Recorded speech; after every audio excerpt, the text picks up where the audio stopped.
বলেছিলাম যে ইসবা নামের একটা মেয়ে, সে খুব ছোটবেলায় ইংল্যান্ডে চলে গেছে এবং সে অনেক বড়, তোমাদের মতো বড় হয়ে যখন বাংলাদেশে ফিরে আসলো, বাংলাদেশের প্রাকৃতিক সৌন্দর্য, বাংলাদেশের ভাষা, মানুষের সাথে পরিচয় হয়ে সে উচ্চারণ করতে বাধ্য হলো। সে কিন্তু এর আগে কি বলতো? বলতো ইংল্যান্ড অনেক ভালো, ইংল্যান্ড অনেক ভালো, বাংলাদেশে কেন যাবো, মা বাবাকে বলতো। কিন্তু বাংলাদেশে যখন আসলো তখন সে বাংলাদেশের প্রাকৃতিক সৌন্দর্যে মুগ্ধ হয়ে বলল, না, ইসবা কি বলছে?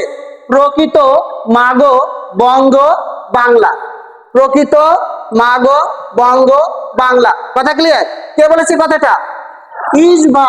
আচ্ছা, ইসবার প্রথমে কি আছে? রস্বই। রস্বই মানে কি? ইন্দো ইউরোপীয়, ইন্দো ইউরোপীয়। কথা ক্লিয়ার? রস্বই মানে ইন্দো ইউরোপীয়। এখন প্রশ্ন যদি আসে, বাংলা কোন ভাষা বংশ থেকে উৎপত্তি লাভ করেছে? ইন্দো ইউরোপীয়। কথা ক্লিয়ার?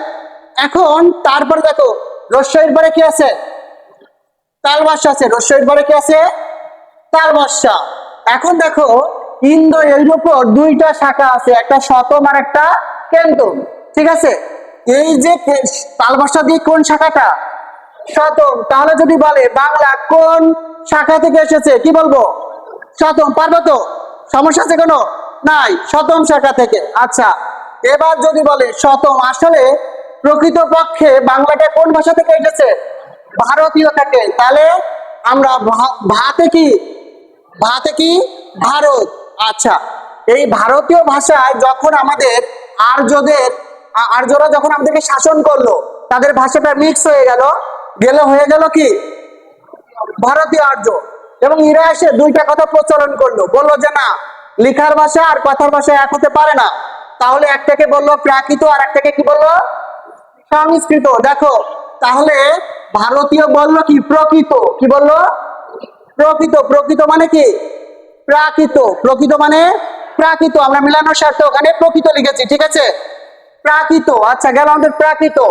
এখন দেখো, এই প্রাকৃত ভাষা থেকে আমাদের দুইটা ভাষা, দুইটা অঞ্চলের দুইটা ভাষা দুই রকম হয়ে গেল। একটা কোন অঞ্চল? মগ। আর একটা কোন অঞ্চল?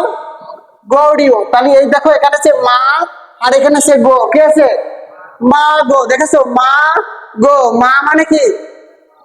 মগ বা মাগধি, মাগধি। আর গ মানে কি? গো মানে কি? গৌড়ীয়। গো মানে কি? গৌড়ীয়। আচ্ছা, তাহলে একটা ভাষা কয়টা ভাষায় রূপ নিল? অর্থাৎ ভাষার বিকৃতি ঘটলো। ভাষার বিকৃতি ঘটলে তাকে আমরা কি বলি? অপভ্রংশ। তাহলে গৌড়ীয় অপভ্রংশ, মাগধী অপভ্রংশ, এই দুটো মিলে কি হলো? বঙ্গ। এই যে, তাহলে বললো ইসবা বললো প্রকৃত মাগো মানে মাগধী, আর গৌড়ীয় বঙ্গ কামরূপী, বঙ্গ কামরূপী। আচ্ছা, বঙ্গ কামরূপী, এটা হচ্ছে মা। আর এই মায়ের কয়টা সন্তান? একটা হচ্ছে কি? অসমী, আরেকটা। এখন যদি বলে যে বঙ্গ কামরূপী থেকে মানে উৎপত্তিগত একটা ভাষা বাংলা হলে অপরটি কি? অসমীয়া। অন্য কোনো ভাষার নাম দেওয়া যাবে না। কথাটাকে বুঝতে পারছো? এখন কেউ যদি বলে উড়িয়া বা উড়িষ্যা, এই ভাষা যদি বলে, তাহলে সেটা কিন্তু অপভ্রংশ থেকে এসেছে, বঙ্গ কামরূপী থেকে আসে নাই। কথা ক্লিয়ার? পারবো আমরা? সমস্যা আছে ভাষা সম্পর্কিত তথ্যে? ওকে।